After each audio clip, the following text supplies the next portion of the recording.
Hello, this is Zahida and you're watching Zahida Gulzar Academy.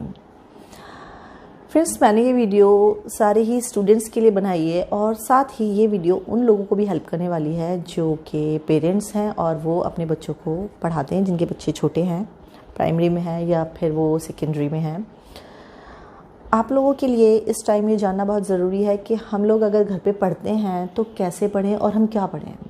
काफ़ी सारी queries हैं हम लोग के माइंड में कि हम को कोई गाइड करने वाला नहीं है, ट्यूटर्स नहीं है, टीचर्स नहीं हैं। तो आपकी बहुत सारी क्वेरीज़ को आंसर करने के लिए मैं ये वीडियोस बनाना स्टार्ट कर रही हूँ। और जो भी आपकी प्रॉब्लम्स हैं आप प्लीज़ मुझे कमेंट बॉक्स में लिखकर भेजिए और I will try to answer them. सबसे पहले हमें क्या करना है कि हमें अपना एक टाइम टेबल बनाना है, हमें अपना एक डेली रूटीन बनाना है और हमें एक अपना वीकली प्लानर भी बनाना है। तो काफ़ी सारे स्टूडेंट्स को और पेरेंट्स को ये लगता है कि हम किस तरह टाइम टेबल बनाएं अपना या अपने बच्चों का, और जिसमें हम उनके लिए प्रॉपर पढ़ाई के लिए भी और एंटरटेनमेंट के लिए भी, रेस्ट के लिए भी टाइम होना चाहिए। तो सबसे पहले देखते हैं कि टाइम टेबल कैसे बनाना चाहिए हमें, जो हमारा टाइम मैनेजमेंट है वो हमें कैसे करना चाहिए। तो देखिए, मैं अभी अपने घर पर ही हूँ, ऑब्वियसली मैं अपने कोचिंग सेंटर में नहीं हूँ, मेरा बड़ा वाला बोर्ड वहाँ नहीं है, अभी मैं इसी से काम चलाने वाली हूँ। तो हमें देखना है कि ये हमें अपना टाइम मैनेजमेंट हमें कैसे करना है।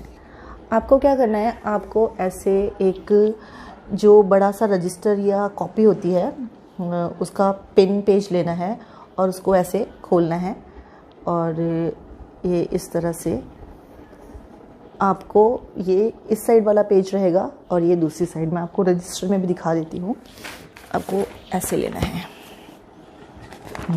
इस तरह से, इस तरह ये पिन पेज होना चाहिए। अभी मेरे पास पिन पेज एम्प्टी नहीं है, यू कैन सी।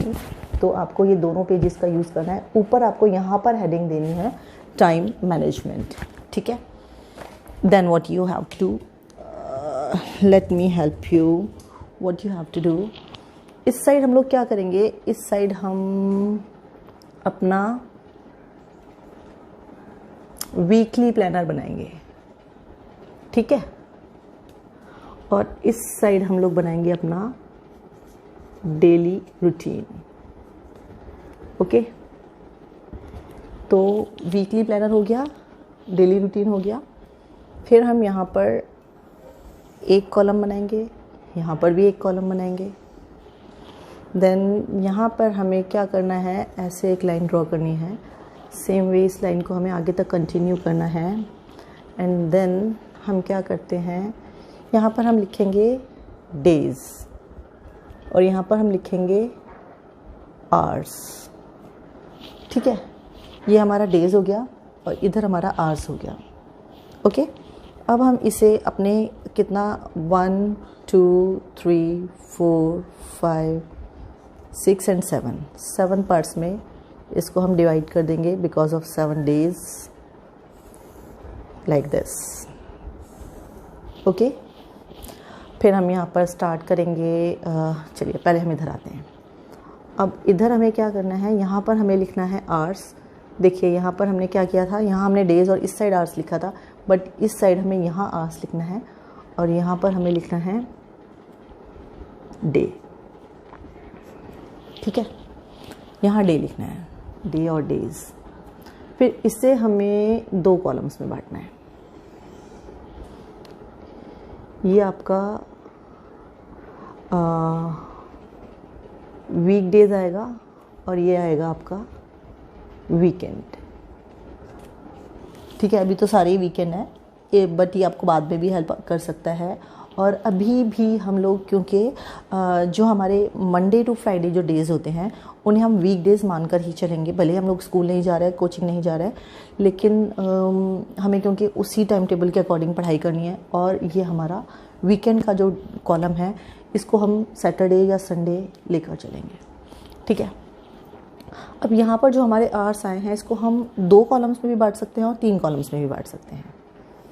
मैं इसे 3 कॉलम्स में बांट रही हूँ। उसको हम क्यों ऐसा कितने कॉलम्स में बांटना चाहिए मैं भी आपको बताती हूँ। पहले अभी हम क्या करेंगे, हम यहाँ पर इसको 24 पार्ट्स में डिवाइड करेंगे। और या फिर हम उसमें से 8 आवर्स निकाल के स्लीपिंग वाले 8 या 9 आवर्स निकाल के उसको हम कम आवर्स में या से 16 रोज़ में भी हम इसको डिवाइड कर सकते हैं। तो ये ऐसे रहेगा।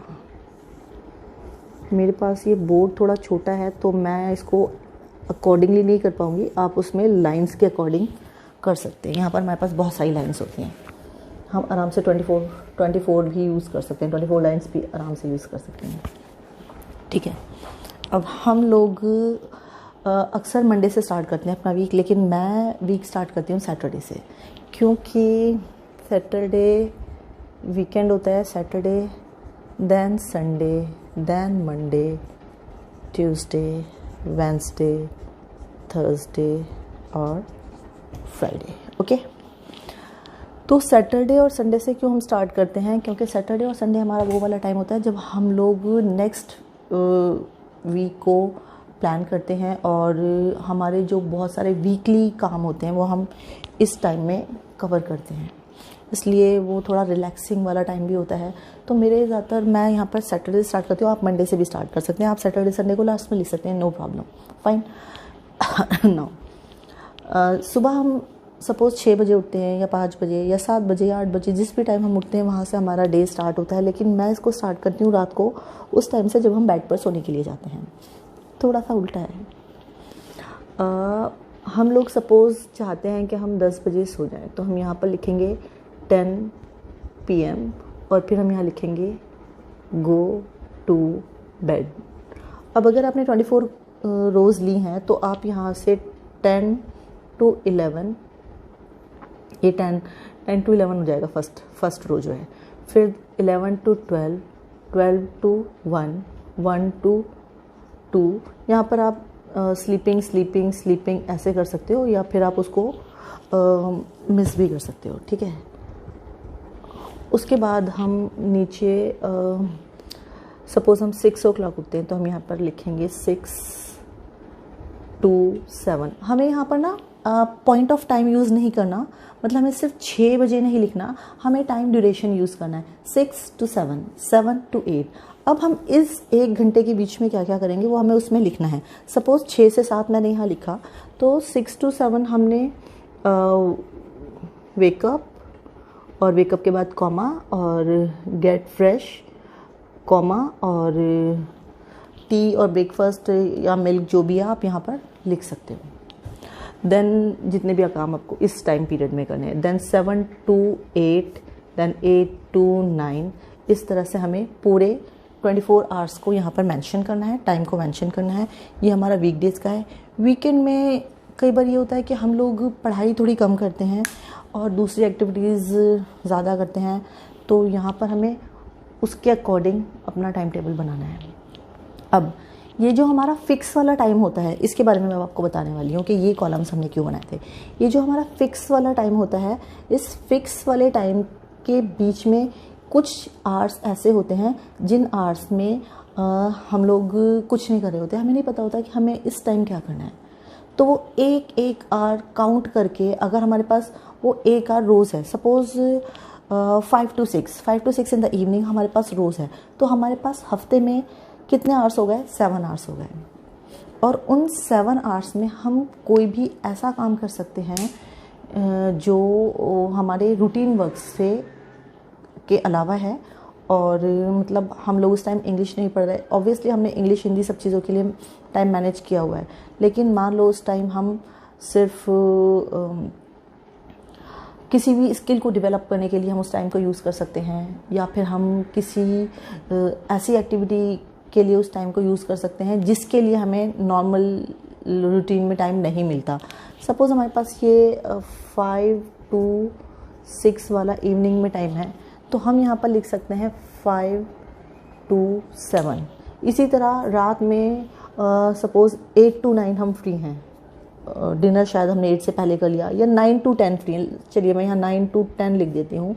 तो ये वाला जो एक आवर है, इस टाइम हम शायद टीवी भी नहीं देखते और कभी भी कुछ भी कर लेते हैं, तो वो कुछ भी ना करके हमें यहाँ पर ये जो 9 to 10 है इसे यहाँ मेंशन करना है। 9 to 10 PM। सेम वे अगर मॉर्निंग में ऐसा कोई टाइम है तो एक आवर, आप यहाँ पर लगा सकते हो। तो अगर हम देखें, हमारे पास बहुत सारे ऐसे काम होते हैं जिसके लिए हमारे पास टाइम नहीं होता। हम कहते हैं टाइम नहीं है, टाइम नहीं है, टाइम नहीं है। तो देखिए आप 7 3 21 आवर्स हमारे पास हैं वीकली। डेली में हम देखेंगे तो वो 1 घंटा 2 घंटे हमें नहीं पता चलते, हम बस बैठ कर जस्ट चैट करके कुछ करके इधर उधर उस टाइम को ख़त्म कर देते हैं। लेकिन अगर हम उस टाइम को प्रॉपर यूटिलाइज़ करें तो कलेक्टिवली हमारे पास वीकली वो बहुत सारे आवर्स हो जाते हैं जिन्हें हम किसी चीज़ के लिए यूज़ कर सकते हैं। तो ये मैंने जस्ट आपको एक सिंपल सा स्ट्रक्चर बता दिया। इसके अकॉर्डिंग अगर आप अपना टाइम टेबल बनाते हैं तो ये आपको काफ़ी हेल्प करने वाला है। अच्छा ठीक है, ये जो 5 to 6 वाला है, 5 to 6 सॉरी 7 नहीं 5 to 6, तो 5 to 6 में ये भी हो सकता है कि हम रोज़ाना एक ही एक्टिविटी करें, और 5 to 6 में ये भी हो सकता है कि हम ऑल्टरनेटली एक एक काम करें, एक दिन एक, दूसरे दिन दूसरा, और फिर इसी तरह तीसरे दिन पहला। ये भी हम कर सकते हैं, या फिर हम हर दिन एक नई एक्टिविटी कर सकते हैं। ठीक है, आई होप आपको मेरी वीडियो बहुत पसंद आई होगी, और इस तरह से आप टाइम टेबल बना के अपना स्टडीज़ को कंटिन्यू कर सकते हैं, और आप बहुत सारी ऐसी एक्टिविटीज़ को, हॉबीज़ को कंटिन्यू कर सकते हैं जिनके लिए कई बार आपके पास टाइम नहीं होता। और इसी तरह की एजुकेशनल वीडियोज़ के साथ मैं आपके पास आती रहूँगी। प्लीज़ मेरी वीडियोज़ को लाइक कीजिए, शेयर कीजिए और सब्सक्राइब कीजिए। Thank you.